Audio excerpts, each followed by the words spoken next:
Alright guys, so here's the thing. Freschetta pizza is the best frozen pizza there is. 100%, if you haven't tried Freschetta frozen pizza, try it, you will agree. Better than DiGiorno, Red Baron, obviously Tommy P's, I don't know, anything out there. In my personal experience, haven't tasted anything better than it. Now I've tasted quite a few brands. This time is going to be a little bit different. We're going to be eating a Freschetta pizza. However, it's not going to be the normal 4-cheese variant that I am usually so into and boast about, you know, to the highest levels. This is going to be the thin crusted version, which is interesting for me because the best part about Freschetta to me is the crust. I love the thick, gooey, chewy crust with the sauce and the perfect amount of cheese that it has. There's nothing better. So the thin crust will be interesting because, you know, the crust is going to be thin. The cooking on it is a little different as well. Instead of doing like the 20-25 minutes when we get that big thick crust, this is going to be 425 degrees instead of 400 on the center rack for 12 to 14 minutes once it's preheated, directly on the rack with no pizza tray to give it that crispy crust. So we're gonna see how this goes. I got it right in my fridge here.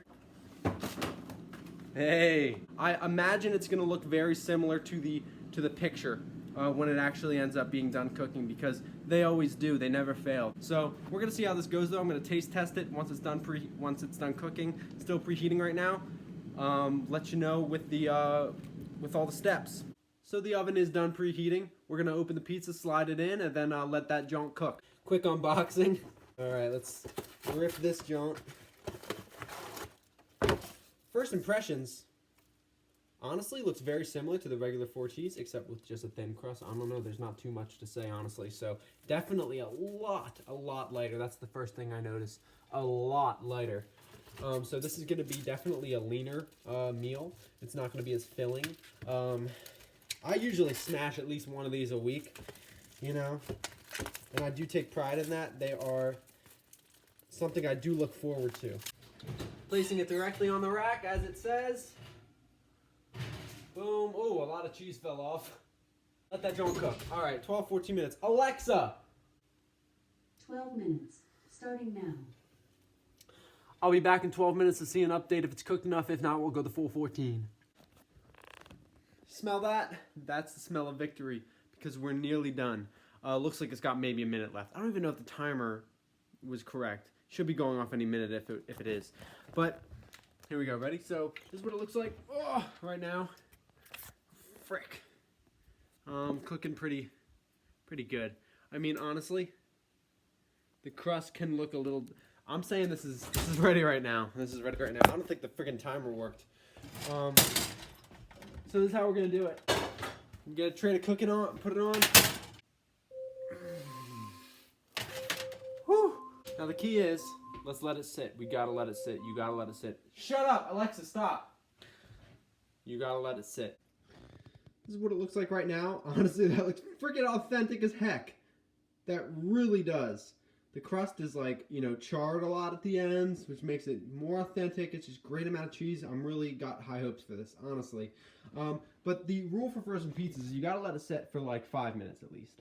5 minutes, not quite 10, somewhere in between 5 and 10 to let it cool down. Cool, so now we're at the dabbing process. Dabbing your pizza is a personal opinion, honestly.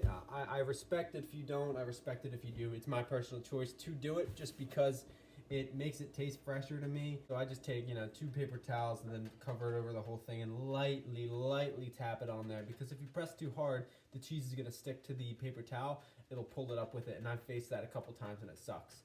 So I wouldn't wish that on anybody, even my worst enemy. Really not too much grease on this one, honestly. That's interesting to note. I missed a couple patches, but anyway. This looks beautiful. It really does look like you know, I don't care, I'm gonna say it. It looks like an Italian authentic pizza that you would get from like a pizza shop.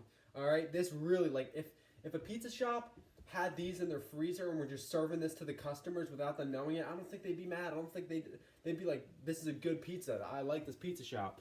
All right, anyway, a lot of people ask me, one of my most commonly asked questions, I get this every day.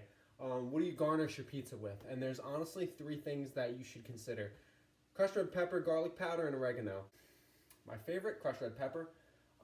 Second favorite's got to be garlic powder, and oregano just kind of looks cool. I don't taste that at all. Got the three of them right here. We're gonna do light on the garlic powder. We don't need too much, honestly. Really don't need too much. Just a light sprinkle on top of the entire thing, right? This is just to kind of give it that kick. It already got garlic in it, honestly. This isn't too crucial. The crushed red pepper for sure, and then the oregano, just like I said, to make it look, add some greenery essentially.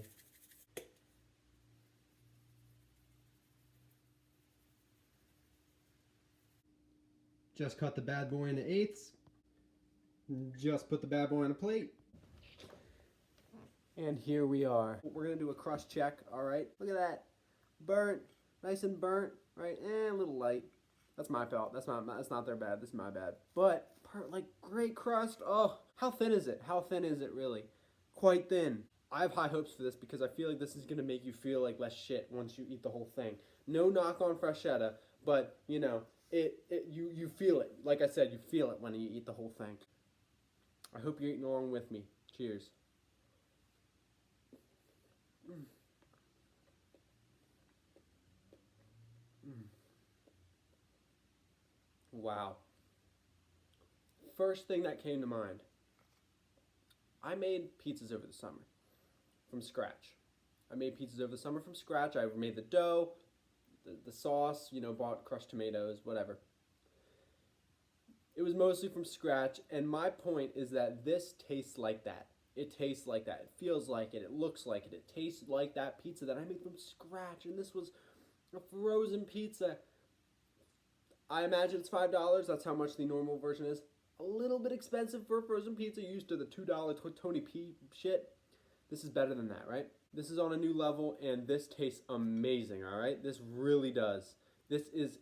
I'm going to take another bite. I've only had one bite. I'm sorry. I'm getting ahead of myself.